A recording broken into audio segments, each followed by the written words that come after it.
ABC News'in ele geçirdiği ve Kaliforniya polis teşkilatlarına gönderilen gizli bir FBI uyarısı, savaşın sadece Orta Doğu ile sınırlı kalmayabileceğine dair ciddi iddialar ve soru işaretleri doğuruyor. FBI'nin yayınladığı bültende yer alan bilgilere göre İran'ın Amerika'nın West Coast'u yani batı yakası kıyılarına yani Kaliforniya'ya yönelik bir drone saldırısı planladığına dair ciddi ama henüz doğrulanmamış bir istihbarat mevcut. Buradaki en kritik detay ise şu: hayalet gemiler. Peki ne bu hayalet gemiler? İstihbarat İran'ın ticari görünümlü gemilere kamikaze dronlar yerleştirip bunları Pasifik Okyanusu'ndan havalandırarak Los Angeles, San Diego veya San Francisco gibi kritik hedeflere gönderebileceğinden endişe ediliyor. Bunu belirtmekte fayda var. Bu bir iddia ve doğrulanmış bir durum yok. FBI uyarısında elimizde kesin bir zaman veya hedef listesi yok. Ancak İran'ın bu yönde bir arayışı, bir motivasyonu olduğunu biliyoruz deniliyor. Ancak bu uyarının ardından Washington ve Kaliforniya arasında ipler gerildi. FBI'ın bu uyarısı üzerine Kaliforniya valisi Newsom, Trump yönetimiyle doğrudan bir temas kurmadığını belirterek çok sert bir çıkış yaptı.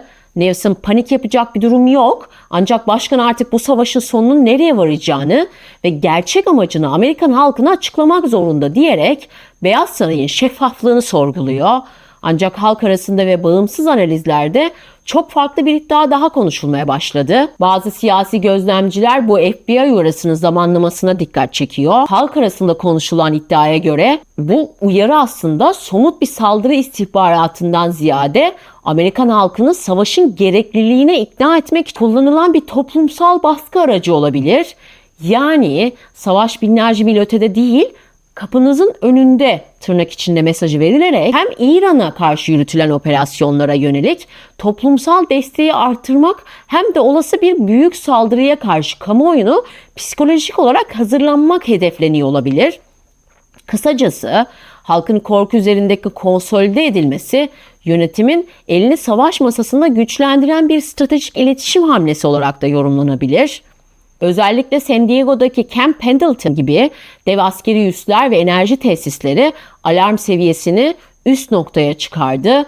Ben de şu an bölgede ve San Diego'da yaşayan biri olarak bu hareketliliği bizzat çıplak gözle gözlemliyorum. Özellikle Oceanside hattından downtown'a doğru gelirken gökyüzüne baktığınızda askeri uçakların alışılmışın dışında çok sık aralıklarla devriye attığını, gökyüzünde sürekli oval çizen kontrol uçuşları yaptığını net bir şekilde görmek mümkün. Bu sadece kağıt üzerinde bir uyarı değil, San Diego semalarında son günlerde duyduğumuz o jet sesleri tehdidin ne kadar ciddiye alındığının, iddianın ne kadar ciddiye alındığının somut bir kanıtı olabilir.